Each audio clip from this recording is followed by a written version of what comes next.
Anda kembali bersama Serga. Pemirsa, seorang remaja bernasib tragis tewas dikeroyok hanya 2 bulan menjelang pernikahannya.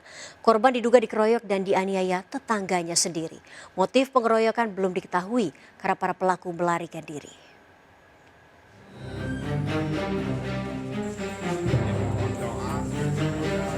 Seorang warga merekam detik-detik seorang pemuda meregang nyawa. Korban Rio Pambudi 25 tahun tewas ditusuk tetangganya sendiri. Peristiwa itu terjadi di dekat rumah korban di kawasan Masjid Al-Zikra, Kelurahan Bakti Baru, Hilir Barat 1, Kota Palembang. Belum diketahui penyebab terjadinya penganiayaan. Warga mendapati korban dalam kondisi luka parah tergeletak di samping rumah. Korban kemudian dibawa ke rumah sakit, namun meninggal dunia akibat luka parah di dada sebelah kiri. Pas aku keluar rumah tuh lah ribut di sini. Lah ribut. Nah pas kebetulan yang korban tadi ada di samping rumah Pak Ali ini tadi. Lah berdarah kan. Oh lagi urusan. Nah, jadi langsung aku langsung kami bawa ke rumah sakit. Pelaku penganiayaan diduga lebih dari 1 orang. Belum diketahui motif pengeroyokan tersebut. Namun menurut warga, salah seorang pelaku memang kerap kali membuat keributan. Dengan yang ini kan memang sudah beberapa kali saya mendamaikan ya dengan si pelaku, dengan orang tua pelaku. Bukan dengan yang ini baru tahu sekali ini, dengan yang lain. Pernah jadi yang Anthony ini pernah saya damaikan 2 kali dengan orang lain. Kecuali dengan yang ini kan ya. Kalau dengan yang ini yang ketiga. Para pelaku kabur usai melakukan penganiayaan. Tragis, korban Rio Pambudi tewas menjelang rencana pernikahannya September nanti. Jenazah korban dimakamkan di TPU Daerah Kecamatan Belitang, Kabupaten Ogan Komering Ulut Timur. Polisi masih memburu pelaku pembunuhan ini. Dari Palembang, Sumatera Selatan, Guntur melaporkan. Pemirsa, pelajar SMK yang ditemukan tewas di Kota Pekalongan, Jawa Tengah ternyata dibunuh 2 remaja pasangan kekasih. Kedua pelaku ingin menguasai sepeda motor korban untuk biaya pernikahan. Pelaku merencanakan pembunuhan hingga menentukan lokasi pembuangan jasad.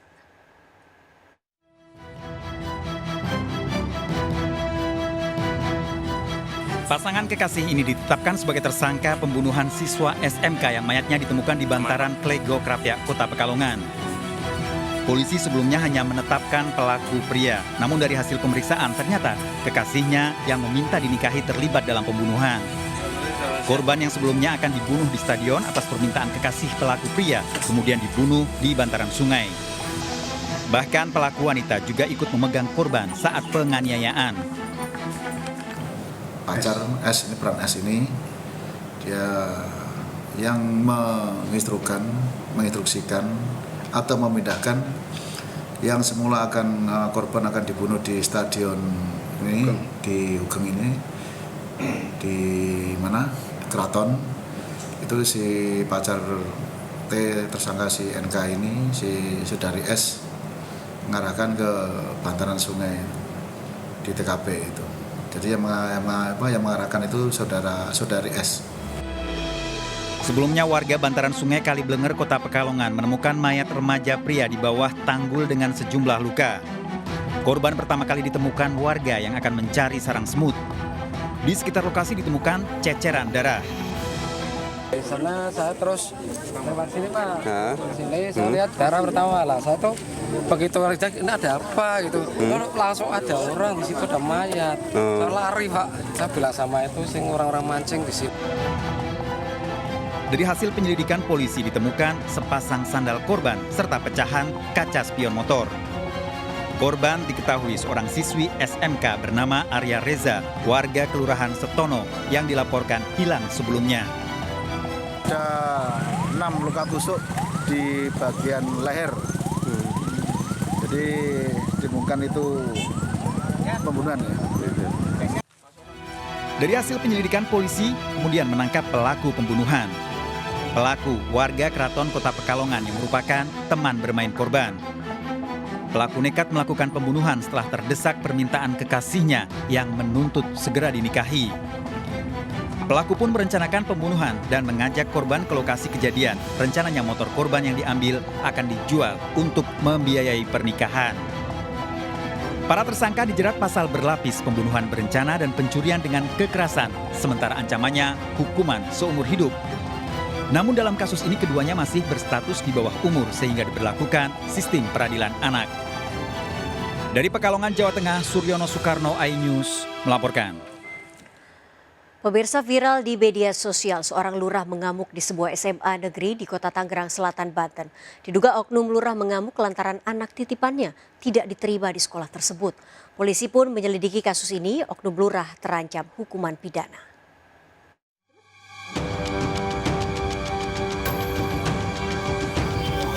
Aksi anarkistis seorang oknum lurah terekam kamera pengawas CCTV di sebuah SMA negeri di Tangerang Selatan, Banten.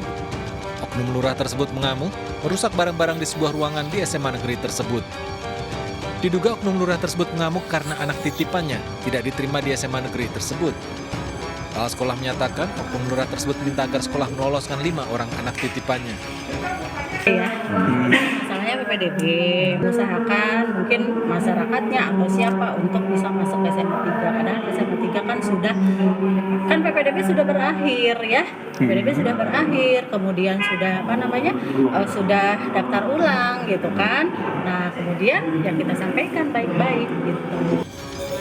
Kepolisian sektor Pamulang telah memeriksa 4 orang saksi terkait kasus ini. Polisi juga telah mengumpulkan barang bukti seperti rekaman video CCTV, barang-barang yang dirusak, serta barang bukti lain.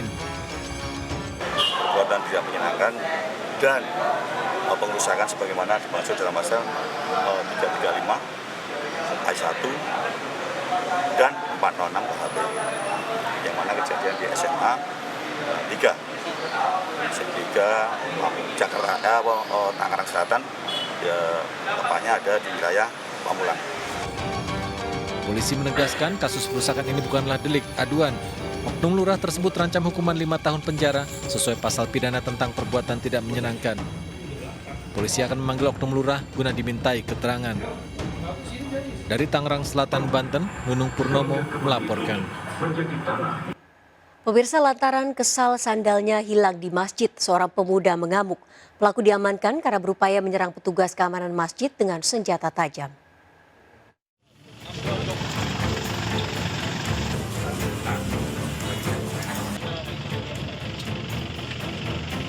Pria ini terpaksa diambil tindakan tegas oleh petugas lantaran mengamuk dan merusak kaca Masjid Raya Padang, Sumatera Barat. Pelaku bernama Afrizal bahkan berupaya menyerang petugas keamanan masjid dengan senjata tajam. Di kantor polisi, pelaku yang merupakan pengangguran ini mengaku kesal lantaran sendalnya hilang usai ia melakukan sholat. Pelaku marah dan sempat melepari kaca masjid dengan batu hingga pecah. Pokoknya dia merasakan sandalnya hilang, karena sandalnya hilang dia emosi, langsung ambil batu yang ada di kolam dan melemparkan ke lantai dan memantul ke kaca. Itu ceritanya. Itu waktu itu. Ini penyelesaiannya kenapa? Misalnya ya kita selesaikan saja secara damai. Saat digeledah, petugas menemukan sejumlah senjata tajam yang dibawa pelaku dan nyaris digunakan untuk menyerang petugas keamanan masjid. Tadi katanya ada barang bukti yang diamankan berupa sajam ya Pak? Betul, tadi dari penggeledahan petugas dari Polsek Padang Utara digeledah dan didapati di dalam tas korban didapati sajam tak berupa obel, gunting, dan pisau. Pelaku dibebaskan dan telah membuat surat pernyataan untuk tidak mengulangi lagi perbuatannya. Dari Padang, Sumatera Barat, Budi Sunandar, iNews melaporkan. Tertipu investasi bodong, sejumlah warga lapor ke Polda Metro Jaya alami kerugian ratusan miliar rupiah. Informasinya sesaat lagi, tetap di Serga.